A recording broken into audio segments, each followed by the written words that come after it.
Hi there and welcome to the Knox channel. In this video we've got Adam Child with us. He's been on the new Ducati Diavel V4 launch, and in this video we're going to have a chat about it.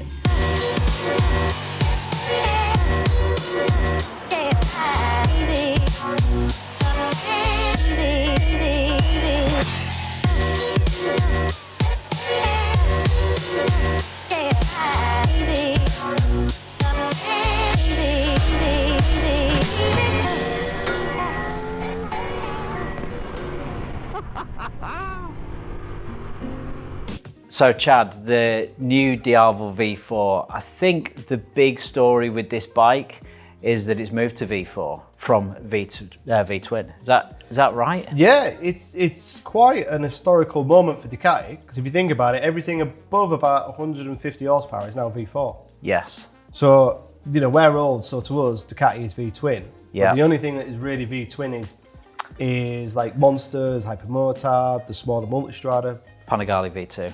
Panigale V2, but Panigale V4, Multistrada V4, and now Diavel was kind of the last big one. Yeah. And now they've gone V4.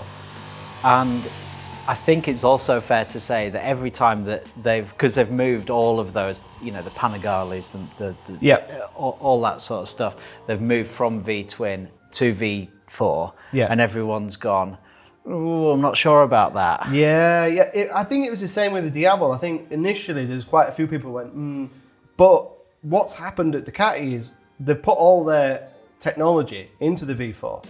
So to try and keep running with the V-twin didn't really make sense. No. And when they put the V4 in it, when you look at the figures, it's the power actually increases a little bit, but it's higher in the rev range. And it loses a little bit of torque. Okay. And torque is, again, higher in the rev range because you've got V4 rather than a big V-twin. So there was quite a few people who were a bit standoffish and went, ooh, you've no longer got that big V-twin, you've got a V4, and you haven't got that low down power, you haven't got that low down torque. But the transformation the V4 has made to the Diavel is a massive jump. Is it? Massive. Well, I rode the Multistrada V4 recently, and I know that when that bike went from V-twin to V4, they said exactly the same thing. There was absolutely nothing wrong with that power plant other than the fuel economy, but like it felt, both test riders, you know, rode it and we were like, kind of feels like a V-twin, but yeah, it's just not. Yeah, it's not that far off, is it? It's got power everywhere and it's got a screaming red line. Yeah, I think people thought, oh, we've lost that big thud, you know, the V-twin. Yeah. But it drives from really low down. But the advantages of the V4 is this counter-rotating crank. Okay. Which makes the bike feel a lot lighter than it actually is. Okay. So obviously wheels go that way and the counter-rotating crank goes back the opposite way, which is makes the bike feel lighter, which is what they've learned in MotoGP. So the actual figures, I think it's only about 10 or 11 pounds overall weight loss. What compared to the previous model? Compared to the previous, but it feels massive. Does it? And also, if you remember, the old bike had that lovely, nice red trellis frame. But you don't need a frame anymore because it's got the aluminium, you know, monocoque. Yeah. Like a Panigale. So you've lost all that frame weight. The engine is actually smaller and narrower. I think it's only a fraction wider, but the actual dimensions is lighter and smaller. And you've got the counter-rotating crank. So you've got the advantage of all the technology that's gone in. You've got the advantage that you've no longer got a frame. You've got counter-rotating crank. And also on this one, can knock off the back two cylinders. Okay. So on the standard Multistrada, when you come to a standstill, and I think the Street Fighter's got it as well. Street Fighter's at certain RPMs. Well, or they've developed that and made it more prominent. Well, what they've done now is it's 4,000 RPM. Okay. So below 4,000 RPM, you're only on the front two. Nice. So the back two are completely out. So you've just got a parallel twin.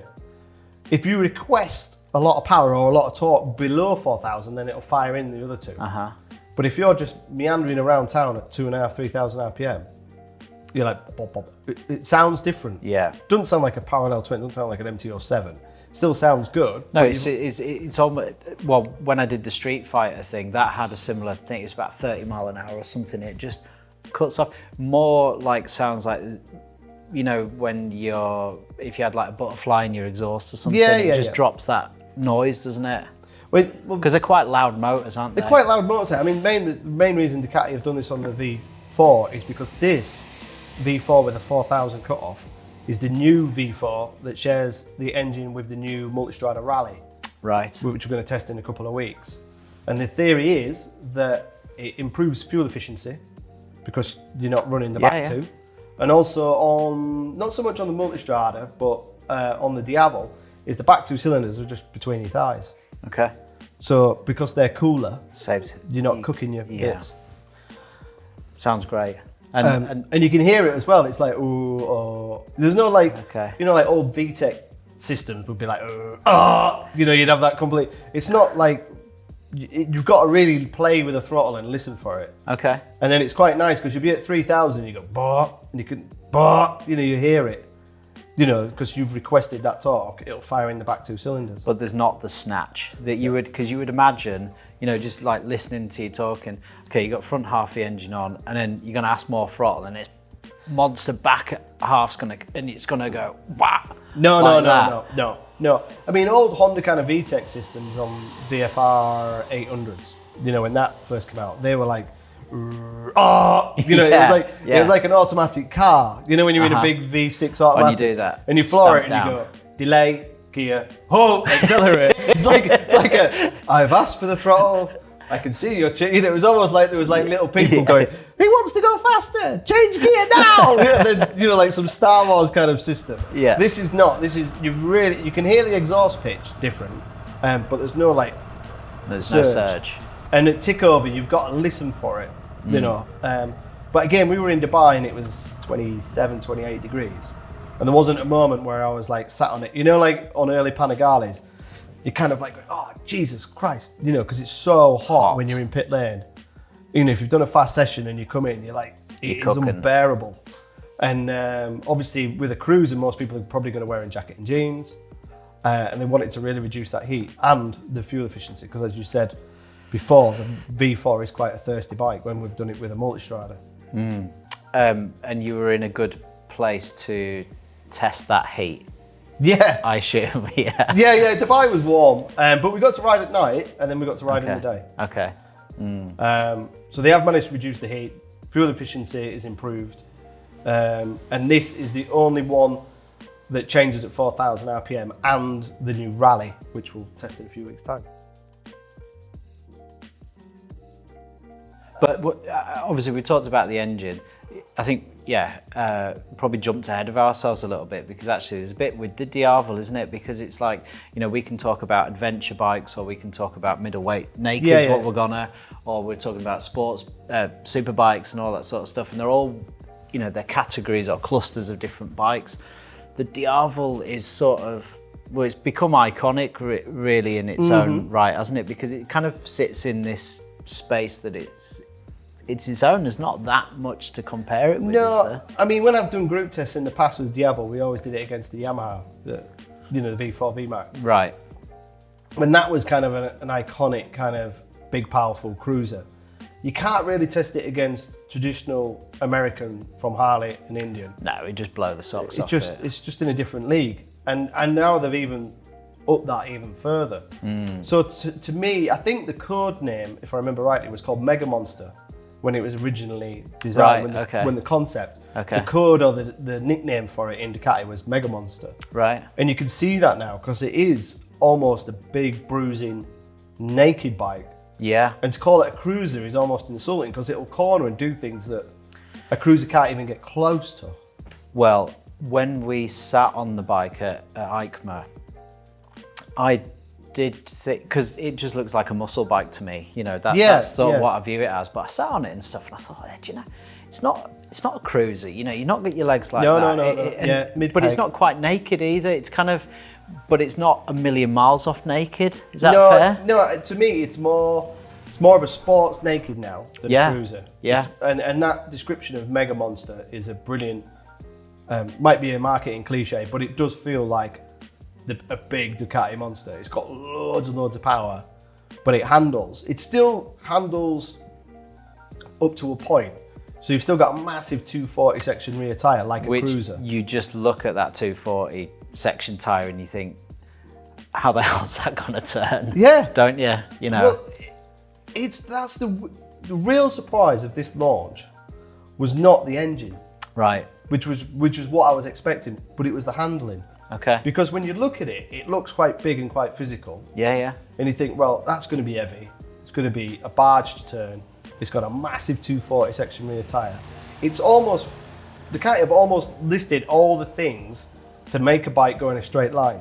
You know, big fat rear tyre, you know, big bike, big V4, that ain't going to go around corners. And then you get on it and you go, you're having a joke. You'd think it has a 190 rear tyre. You'd think that it's got a short wheelbase. You'd think that the steering head is much shorter. You'd think it's considerably lighter than it is, and a lot of that is the counter-rotating crank. They've lost a little bit of unsprung weight, they've lost a lot of weight because we've no longer got a trellis frame. But it doesn't, you know, like sometimes the manufacturer will say, well, we've lost a few kilograms, and you go, oh, have you? I'm not too, have you? This feels like it's lost. Does it? A lot of weight.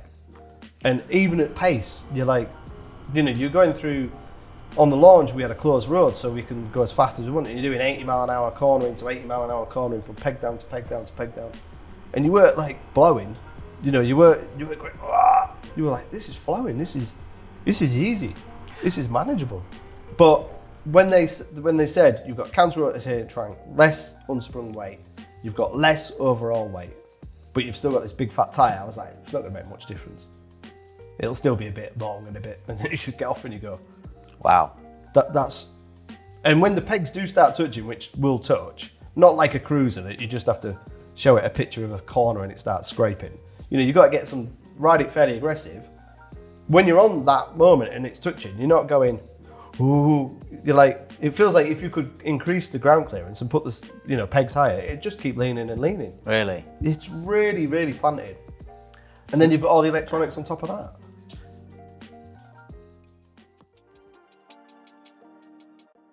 So the peg height, Chad, you've talked about that. Yeah. You've got this great handling bike, yeah. But the pegs, would you view that as a limiting factor or not really a relevant one for who's going to ride If you compare it to other bikes in this segment, the ground clearance is massive. Right, okay. In front of anything Indian or Harley. Yeah. So for that type of bike, the ground clearance is massive. It's hugely impressive. If you compare it to, say, a Monster SP or something like that, like if you took it on a track day, you'd soon... Yeah, you're just not going to have fun here. No, and you can change the suspension. Like a few people added some preload, and adding preload gave you more ground clearance. Yeah. But it was kind of made it more fun, because sometimes you get on a bike and you ride it and you're so far away from what it's capable of, where when you get a little tickle of the foot peg, you're like, oh, I'm on it. You know, it felt like you were, and you could go out for a ride and occasionally, you know, go into a roundabout and just, like, you know what I mean? Nice. And it's the peg touching. It's not the exhaust, it's nothing solid that's going to lift the bag. Okay. It's just an indication of you getting towards the limitations of fun. But if you do add a pillion or you're a bigger rider, then you can add some preload. But I wouldn't say it's a limitation. This bike, you know, a big part of it is obviously like muscle bike and it's something a bit special. It's also got a lot of cool details and features, hasn't it? Styling. I mean, I loved the, the rear foot pegs for the pillion thing. Yeah. I think they kind of like come out. They cantilever out, yeah. I mean, that's beautiful. I love like the honeycomb under the seat. Yeah, under the seat is the backlight's got to be one of the best looking backlights 100%. on the market. And I couldn't believe actually when we did like a first look video on this bike, and I actually thought the shotgun exhaust, you know, like the quad exhaust. The quad exhaust, yeah. I thought it looked really cool. There's quite a lot of comments people didn't like that, so maybe we get some different comments now. You'll have to let us know, but I like that actually. Yeah, it sounds pretty good for a Euro 5 bike as well. It sounds good. Did they do it? They've got an Acra one as well, which looks really cool. 5,500. Yeah, but that's just, you know, we're talking this Ducati money in it, you know. Well, that's the only real big downside of this bike is the price. So the price, Chad? Just over £23,500, which is a lot of money. And they're only doing one model. So it's a chunk of change, isn't It's it? a big chunk of change. That being said, like you are getting something that's, you know, well, number one, it's a Ducati. Yep. It's an occasion. It's special. Yep.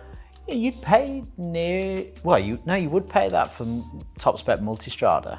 Yeah, the top spec Multistrada Rally is going to be there or thereabouts. It's not like out of the realms what Ducati are charging, and anyone getting into the Ducati brand,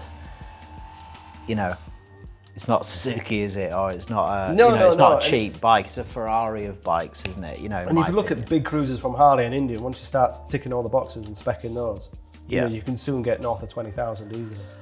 And I think the other thing with Ducatis, which I have noticed, is they do seem to hold their value quite well.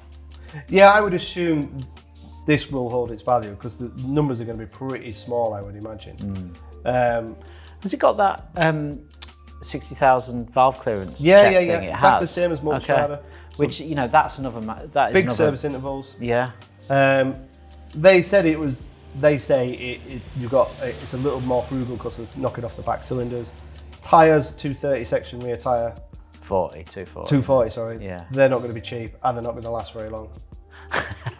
Just because it's got so much grunt. Has it got a single-sided swing arm? Yeah. So you'll need one of those massive nuts as well to get the rear wheel off, which is a pain. My local tyre fitter hates them. Yeah. But I guess if you're buying a £24,000 bike, these are the things that most Diavel owners are going to be like, no, just get the garage to do it. Yeah, just get the garage to do it. Yeah. Take it to the Ducati dealer wearing their Ducati jacket. The only thing they're going to be questioning is should I put the £5,000? Be wearing a Knox jacket, actually, Chad. Probably so.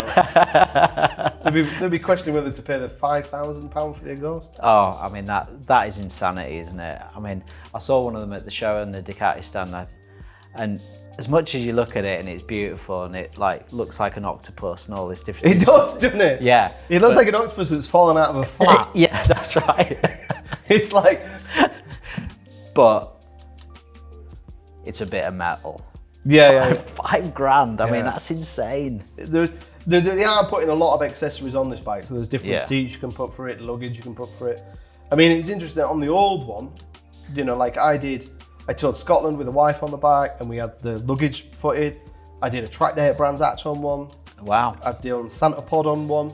Drag stripped it, and it's just that's the thing about this bike. It is many things to many. Some people are going to get it and are going to treat it like a cruiser. Some people are going to get it and going to go Santa Pod and embarrass people. Some people are going to get it just for commuting, and because of the different modes and because of the electronics and because it feels like it's not actually as intimidating as the slogan and the image of it. The seat's quite low actually, and the weight is quite. It's not a beast. Like you get on a big cruiser and you're like, this is an intimidating, really heavy, lot of heat. Feel a bit nervous. You could be riding a bike for a few years and jump on a Diavel, and you flick it into, I think it's rain mode, and it's about 100, 110 HP. The fuel is nice and soft, cornering ABS, cornering traction control, up and down quick shifter that works simply.